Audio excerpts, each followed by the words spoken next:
E se estivéssemos numa eleição presidencial e o candidato A ganhasse, mas o candidato B não aceitasse de forma alguma aquela derrota, alegando que, como acontecia nas eleições anteriores, aquela eleição teria sido fraudada e comprada? E se eu te dissesse também que esse quadro remonta também a alguns cenários políticos do espectro político brasileiro atual? Demais. Oxe, galera, Meu nome é André meu nome é Silvio. e o episódio de hoje é Revolução de 30. Trabalhadores do Brasil, aqui estou para compartilhar das vossas comemorações e testemunhar o apreço em que tenho o homem de trabalho como colaborador direto da obra de reconstrução política e econômica da pátria. A primeira coisa que a gente tem que imaginar para falar de Revolução 30 é entender o que é que estava acontecendo antes, o que é que estava acontecendo antes no Brasil naquele período. E é sempre importante a gente lembrar da política do café com leite, da república do café com leite, né? Do que de fato acontecia no Brasil naquela época, que era uma troca de poderes, né? Uma alternância de poderes entre os presidentes de São Paulo e entre os presidentes de Minas Gerais. E essa alternância é literalmente marcada no cenário econômico também. Observe, o Brasil se torna um grande exportador de café e também um enorme produtor de leite. Também a gente começa a exportar leite também. E observe, esses dois estados começam a produzir muito dinheiro. Logo, a gente começa a ver um centro voltado para esses dois. E esses dois, assim como o André disse, eles começam a dividir a política brasileira. Uma hora um, outra hora outro. Obviamente, né? E mais, né? Além disso, eles eram os dois principais colégios eleitorais da época, então era o que tinha mais gente para poder votar e para eleger esse presidente, né? Fato. Outro fato dessa política é exatamente a política do voto de cabresto, a política dos governadores, que ajudava a fomentar toda essa conjuntura política existente no Brasil nesse período aí. Porque, como o Silvio falou, existia muita troca de favores aí nesse tipo de política. O voto de cabresto, por exemplo, você tinha que declarar de fato em que você estava votando, o voto não era secreto. Então, muitas vezes, se eu vou chegar para Silvio e vou falar quem eu vou votar, ele não vai gostar muito disso, porque ele já falou para mim, olha, eu preciso que tu vote naquele candidato e tal, porque senão eu vou te ameaçar, senão eu não vou te dar aquele dinheiro, sabe? Então, se você, engraçadinho hoje, que pegava aqueles R$ 50 do seu candidato e não votava nele, o negócio não ia dar muito certo não, né, meu amigo? Exatamente, ou era. Se não fosse, tá ligado que nem receber aquele cuscuz bom, né? E observe, essa questão de eu ter que votar naquela pessoa é assegurado na Constituição quando a gente vê o voto aberto. Logo, a gente tá lá numa Assembleia. Eu recebi tal dinheiro ou recebi tal ameaça para votar no candidato X. E lá na Assembleia eu voto no candidato Y. Quando eu chegar em casa, eu vou ter o quê? Casa queimada, André indo pra fora, não vou ter meu cuscuz de noite. O bagulho vai ficar muito tenso pro teu lado. Então fica atento nessa conjuntura aí que vai permear toda essa primeira república do Brasil.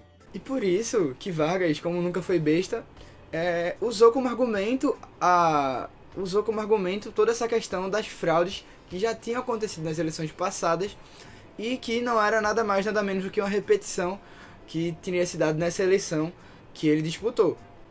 Só pra você ter noção de quão absurdo era essa política, só pra você ter noção de quão fraudado, quão sujo era essa política, a contagem de votos.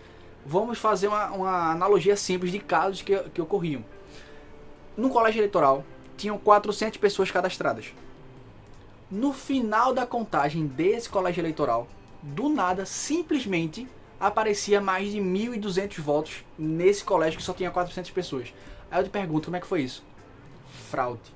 E mais, muitas dessas vezes aparecia nome de gente que nem viva mais estava, aparecia o nome de morto que estava votando, tá ligado?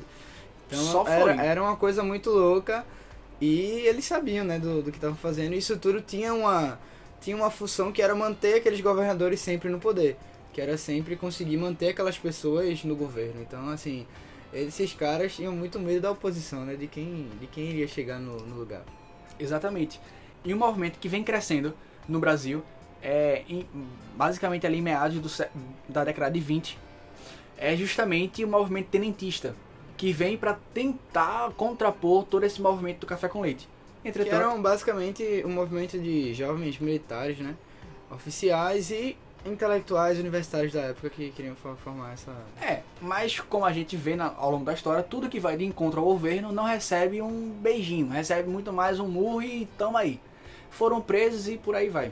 Logo você começa a perceber que o cenário social que é político, pelo menos as pessoas que se envolviam na política já não estavam mais tão favoráveis a esse movimento que estava começando a se consolidar cada vez mais no Brasil, que era exatamente a política do café com leite, que pode ser chamado também de oligarquia do Brasil.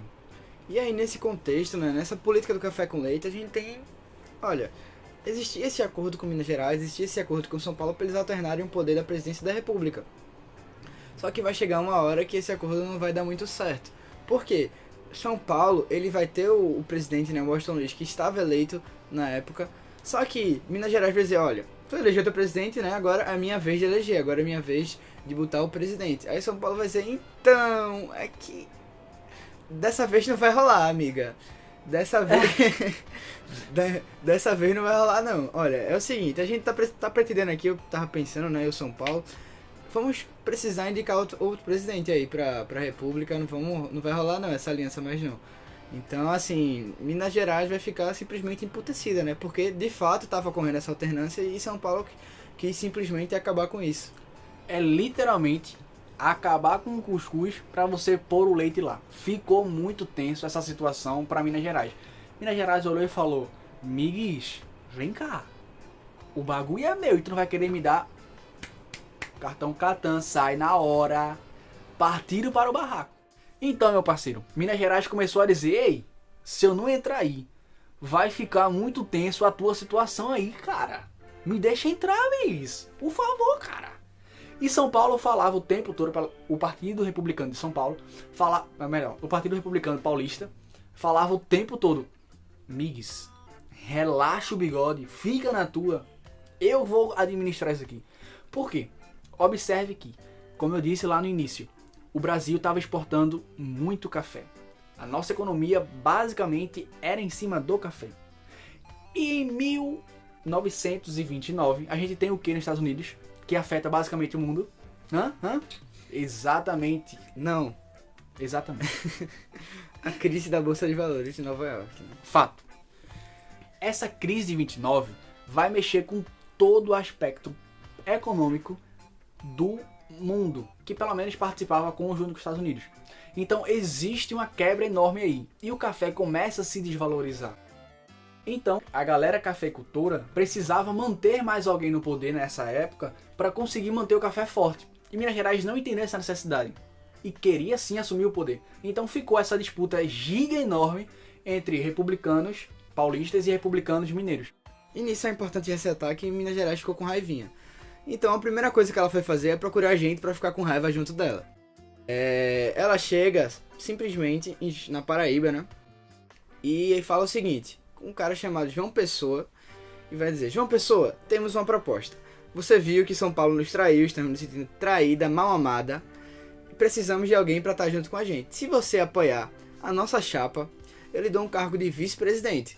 João Pessoa, que não era besta nem nada, disse, olha, acho que é interessante. Vamos apoiar aqui a chapa de Minas Gerais? Beleza. Minas Gerais, não feliz o bastante, chega no Rio Grande do Sul e fala o seguinte, tô precisando que vocês me apoiem, Rio Grande do Sul. Se vocês me apoiarem, eu deixo vocês indicar um candidato à presidência da República. Rio Grande do Sul vai dizer, oxi, a gente apoia, velho. Apoia na boa, apoia tranquilo, Minas Gerais. Agora a gente vai indicar um cara aqui, um carinha. Ela, quem é? Um tal de Getúlio Vargas. Um desconhecido da vida aí. Minas Gerais vai dizer, beleza, meu velho, tranquilo, a gente pode fazer essa chapa aí e vamos chamar essa aliança todinha aqui de Aliança Liberal. Vamos partir para as eleições com essa galera, eu quero ver a gente perder agora, não é possível, velho. Me juntei com a Paraíba, me juntei com o Rio Grande do Sul, Getúlio Vargas, João Pessoa, será que vai perder a eleição? Não tem condições. Vale salientar também que Minas Gerais não tinha um nome muito forte para indicar a presidência, pelo menos o cargo da presidência. Então Minas Gerais precisou recorrer a essas alianças. Foi correr lá aqui em João Pessoa, correu lá para Rio Grande do para Sul. Rio Grande do né? Sul, que estava crescendo. Getúlio vinha crescendo, ele tinha feito um bom governo lá, ele era governador. E Getúlio estava crescendo então na João política. Pessoa também era governador da Paraíba, né? Vale dizer. Exatamente. Então, tipo, Minas Gerais, nesse caso, ele foi muito... Ela, no caso, foi muito inteligente Estratégica para demais. pegar essas duas pessoas aí. Porque eram dois nomes muito fortes para que uma possível chapa futura pudessem ganhar as eleições. E o Partido Republicano Paulista, ele faz o quê?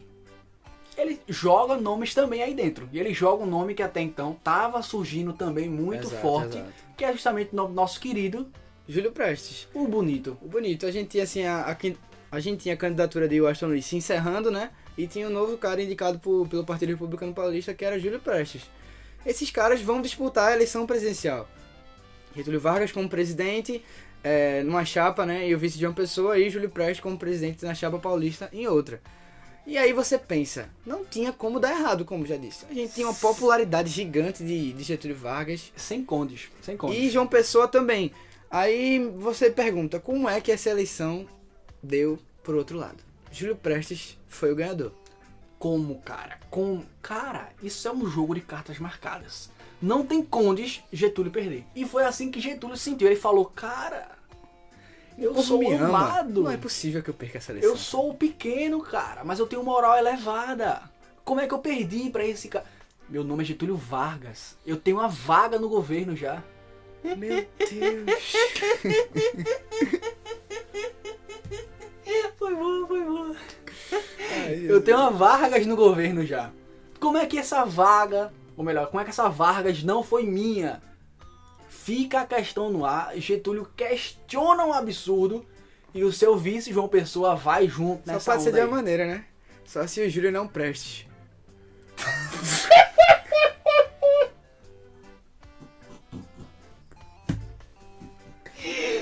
Que absurdo, cara, que absurdo. Ai, meu Deus, vá, continue. Eu não tenho condições mais não. Largou, o cara largou aqui. Estamos encerrando mais um podcast. Vá, solte. E aí é o seguinte, Júlio Prestes vai ser o ganhador dessa eleição, Vargas, inconformado, né, com esse resultado, vai alegar mais uma vez que essas eleições foram fraudadas e de fato há muito argumento, muita justificativa para essas eleições terem sido fraudadas. Vários indícios também. Indícios também, porque elas vinham sendo fraudadas anteriormente e ali ainda existia a República do Café com Leite, né? Vargas ele quer vir justamente para romper com isso e é isso que ele fala para a população e isso também ganha popularidade.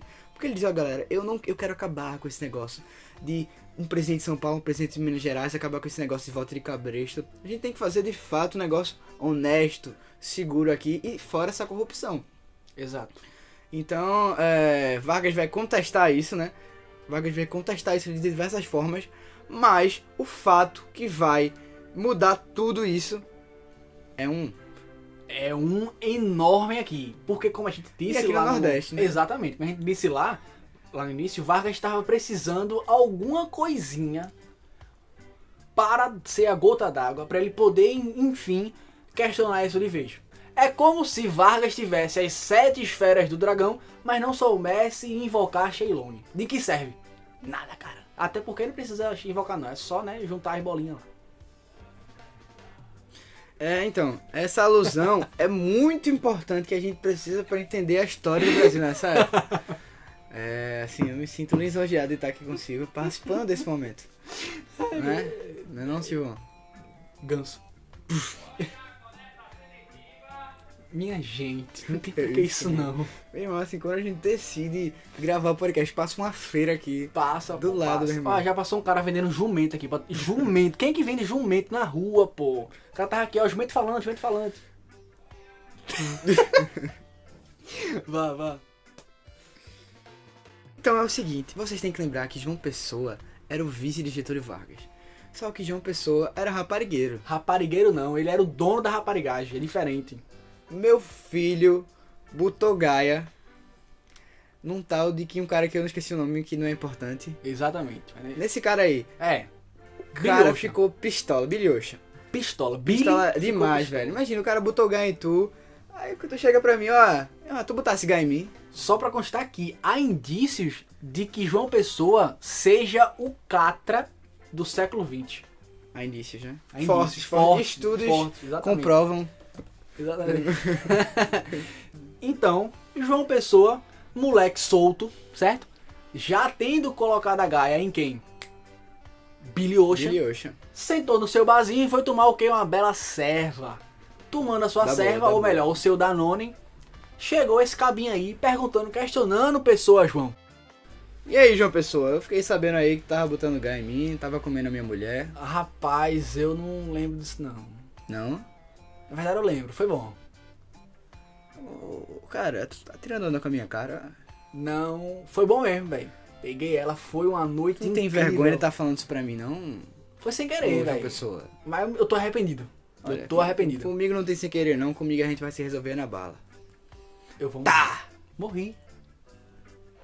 E assim é causada a morte de Pessoa João, mais conhecido como João Pessoa. Vargas tinha Menino sim, esperto, menino saliente. ele tinha o conhecimento de que Pessoa João, ou João Pessoa, tinha sido assassinado por conta da sua vigarice com a mulher de Billy Ocean. Só que Vargas é o menino esperto, ele é um menino couto. Ele corta pra direita e bate e é gol. Ele falou, opa, tenho a minha jogada, tenho a carta na manga, tenho as 7 esferas do dragão e agora eu sei invocar Shenlong. Vou botar pra fuder. Ele insiste, minha gente. Ele insiste, meu filho. Sim, vamos lá. Ou seja, ele já tinha tudo. Ele tinha a cuscuzeira, a água e o cuscuz. Era só fazer e comer, meu parceiro. Por isso, Vargas vai dizer que quem matou João Pessoa não vai dizer que foi por Gaia, não vai dizer que foi Billy Ocean. Não foi Billy Ocean que matou João Pessoa. De forma alguma. Foi uns cabinhos que tem dinheiro, que acabou assim ganhando a eleição. Quem tu acha que é? A galera do Partido Republicano Paulista. Não me diga. E principalmente seu candidato eleito, Júlio Prestes, Olha o presidente só. da República. Esse é o presidente de vocês. É isso que Vargas vai dizer. Ó, o presidente de vocês é um assassino, é um bandido, além de ter fraudado as eleições. Então, deixa eu ver se eu entendi aqui a perspectiva aqui. Então quer dizer que eu, Vargas, por denunciar as fraudes, o Partido Republicano Paulista matou o meu vice só pra dizer que, ó, ou tu cala a boca ou tu morre junto. Foi isso então, cara? Exatamente. Minha gente. Exatamente. Me calaram. Minha Quiseram me gente. calar. Mas não vai acontecer, não vai ficar assim não. Serei resistência. É. Terei tanta resistência que eu tomarei o poder. Eu tomarei o poder com alguns amiguinhos meus aí. Começa Exato. com Por quê? M e termina com Tares. militares. Tares. Assim, vejam. O apelo popular que isso ganhou foi muito grande. Então Vargas ganhou força nas ruas, o nome dele ganhou forças nas ruas e a situação de Júlio Prestes ficou muito instável e muito contestável. Sendo assim, os militares, né, como sempre, eles quiseram resolver o nosso problema, eles sempre querem nos ajudar, O entendeu? país é deles, né? Fazer o quê, pô? Eles sempre querem estar nos ajudando. Bota umas 5 aspas, 10, 15, 20 aspas nesse ajudando aí. Bota aí 64. Meu Deus. Inclusive, se você quiser ligar para os militares ajudar, você só ligar, né? 164, que eles já estão fazendo aí Vê só. Ah, Eu aturei o problema. avião passando, mas eu não aturo o André não, cara. Eu não aturo o André, tá? Eu não aturo. Só pra deixar aqui bem registrado aqui, gravado. E aí, vejam, os militares já tinham dado o golpe da República, né? Para a República ser proclamada em 1889. E agora eles vão ajudar de novo o nosso país e vão dizer, Vargas, olha, Vargas, você já tá preparando uma tropa aí, sabemos. Mas calma, você não precisa preparar tropa aí no Rio Grande do Sul, botar o cavalo no obelisco, não, calma. A gente, os militares, nós vamos tomar esse poder, vamos chegar lá no Palácio do Catete, inclusive o Palácio do Catete é um palácio muito legal, fui lá, muito Bacana. bonito. Tu fosse lá, velho. Tem um Museu da República muito massa lá, quem quiser indico, viu? Da história da nossa República aí. Só...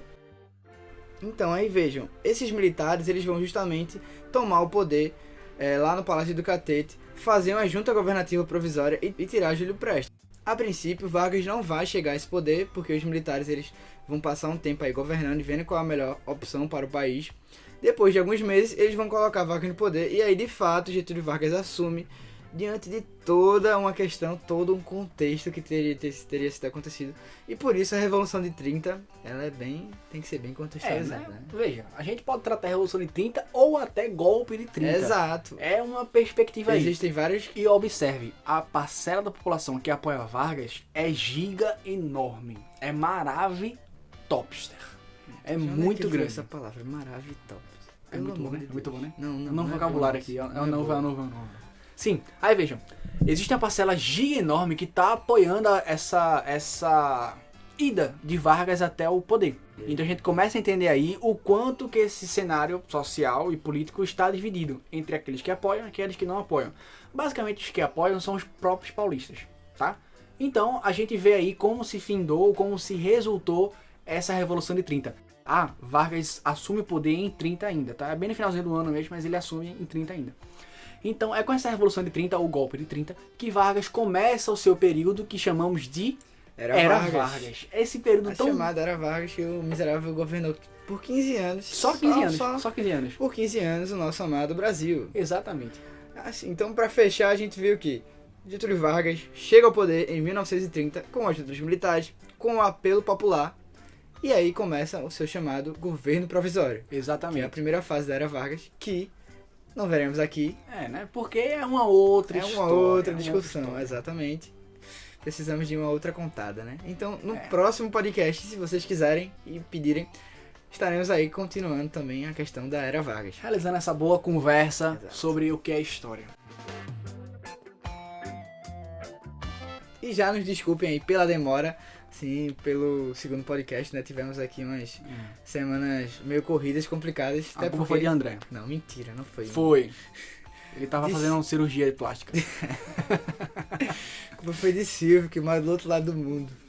Aí ele diz que eu moro do outro lado do mundo. Ele mora em Peter Pan e tá ligado? Sabe como é que é? Exato. Mas, de Pois fato, bem, meus amores. não desculpem aí pela demora. Estamos gravando aí o segundo podcast. Espero que vocês estejam gostando desse projeto. Vamos gravar com mais frequência, prometemos aí isso, né?